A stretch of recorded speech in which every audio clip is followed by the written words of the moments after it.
n'y a pas 36 solutions pour réarmer l'Ukraine, ou en tout cas pour l'aider à avoir plus d'armes parce qu'elle en a besoin. Et parce que je pense que les Ukrainiens, il faut qu'on les défende jusqu'au bout. Ils ont fait preuve d'un courage tellement extraordinaire depuis 2 ans. Souvenez-vous, d'aucuns disaient la Russie s'attaque à l'Ukraine, dans 2 mois c'est fini. 2 ans après, ils résistent toujours et font preuve d'un héroïsme incroyable qui devrait nous inspirer. Il n'y a pas 36 solutions.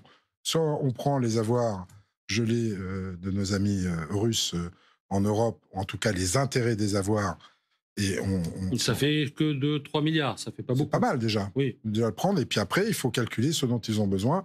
Et si on doit passer par l'impôt solidaire, passons par l'impôt solidaire. Je rappelle quand même que l'Ukraine, c'est pas très loin, je crois. Hein. C'est un aller-retour Rome. Donc si l'Ukraine tombe, je pense que ça aura des conséquences pour l'Europe beaucoup plus graves qu'on l'imagine. Alors, qu'est-ce qui s'est passé depuis 2 ans? On avait dit pas de chars. On a des chars. On avait dit pas d'avions. On va avoir des avions. Donc on avait dit pas de missiles. Peut-être des trucs. Au départ, à chaque fois qu'on a dit non sur quelque chose, la réalité de la situation en Ukraine, et parce qu'il est impératif de ne pas laisser tomber les Ukrainiens, ont obligé l'Europe à réagir contre certaines lignes rouges qu'elle ne voulait pas franchir. Elle les a franchies. On n'est pas pour autant co-belligérants. On aide les Ukrainiens à se défendre.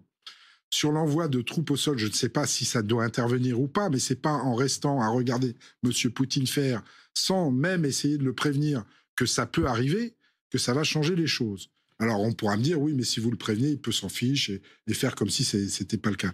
Mais il y a un moment ou un autre, il va falloir qu'on le stoppe. Et c'est pas en restant, en disant, je vais pas revenir à une histoire passée, mais qui nous a voulu quand même pas mal de problèmes. On va pas revenir aux accords de Munich, où on se souvient, tout le monde est revenu triomphant en disant, ben voilà, on a signé la paix avec Hitler et tout va bien se passer. Et puis finalement, non. Heureusement que Daladier avait vu les choses. Mais bon, finalement, non. Il y a ce risque-là. Je ne dis pas qu'il faut qu'on aille jusque-là, mais on ne peut pas dire aujourd'hui, comme on a dit dans le temps, jamais nous ne livrerons d'avions à l'Ukraine et on va en livrer. Jamais nous ne mettrons de troupes en Ukraine et le jour où on sera obligé de le faire. Bon, la situation intérieure, il y a plus de clivage, quoi. Au Parlement européen, souvent, différents partis qui, nationalement, peuvent se combattre, se retrouvent sur certains sujets et votent pour l'intérêt général de l'Europe. D'abord parce qu'il n'y a pas que des parlementaires français, il y a des parlementaires de beaucoup de pays qui appartiennent à des groupes politiques différents, regroupés sous le nom de droite ou sous le nom de centre ou sous le nom de socialistes, mais ils œuvrent pour l'intérêt des 27 et sont capables de se mettre d'accord ensemble. Ce que j'aimerais qu'on puisse faire ça au Parlement national. Oui. Il y a des fois des positions de principe. Si on prend certaines décisions, et vous avez parlé de l'immigration, c'est vrai qu'il y a des choses qui ont été reprises, effectivement, moi je ne veux pas le nier, mais vous parlez de l'immigration. Si on prend au niveau européen, on arrive à se mettre d'accord sur des sujets qui peuvent être vraiment des lignes rouges pour nous, hein, chacun de notre côté. Eh bien, au niveau national, des fois, on n'arrive pas à battre en brèche ces lignes rouges, alors que ce qui nous sépare, pour l'intérêt du pays, je ne parle pas pour l'intérêt de nos boutiques respectives. Ce qui nous sépare, c'est pas l'épaisseur d'une feuille de papier à cigarette. Je crois. Sérieusement, on connaît à peu près tous les points d'entrée de l'immigration en Europe. Alors évidemment, si vous en prenez un et que vous faites le boulot convenablement, en effet, le mot est pas très joli, hein, ce que je veux dire, en triant à la source sur les points d'entrée, et vous renvoyez ceux qui peuvent pas rentrer et ceux qui ont la légitimité pour rentrer, ils trouveront, les passeurs, on le sait très bien, d'autres points de passage. Mais déjà, commençons par ça, à faire les choses sérieusement sur les points d'entrée.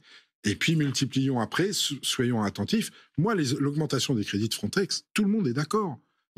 Le Rassemblement national ne les a pas votés. Rassemblement national. Oui. Alors, ils sont pas là pour. Ah mais oui. Non mais à part eux, mais sinon. Mais écoutez, il faut aussi en parler. C'est quand même un acteur. Des démocrates et des républicains, tout le monde est d'accord sur ce point-là. Bien évidemment qu'il faut renforcer les moyens de Frontex.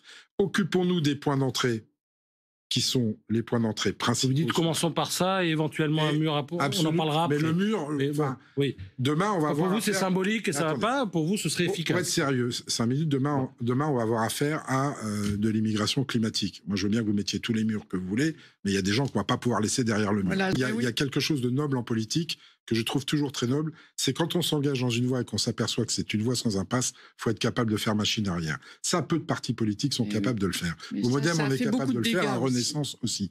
Mais Madame Genevard, si on reste bloqué dans ces dogmes, on n'avance pas. Vous avez amené la France dans un état catastrophique avec 40 ans de bipartisme entre la gauche et la droite. Ça, tout le monde l'a constaté. Depuis 7 ans, c'est Emmanuel Macron. On ne fait pas en 7 ans, je suis désolé, monsieur, ce qui a été détruit en 40 ans. En 12 ans.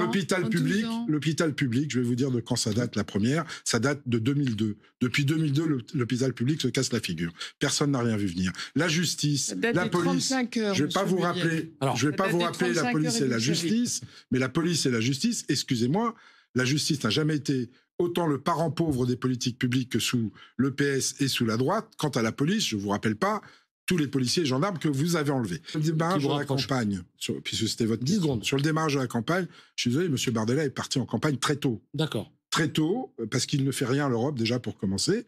Deuxième chose, M. Bardella, qui est maintenant favori dans les sondages, il va falloir qu'il s'exprime sur le fond.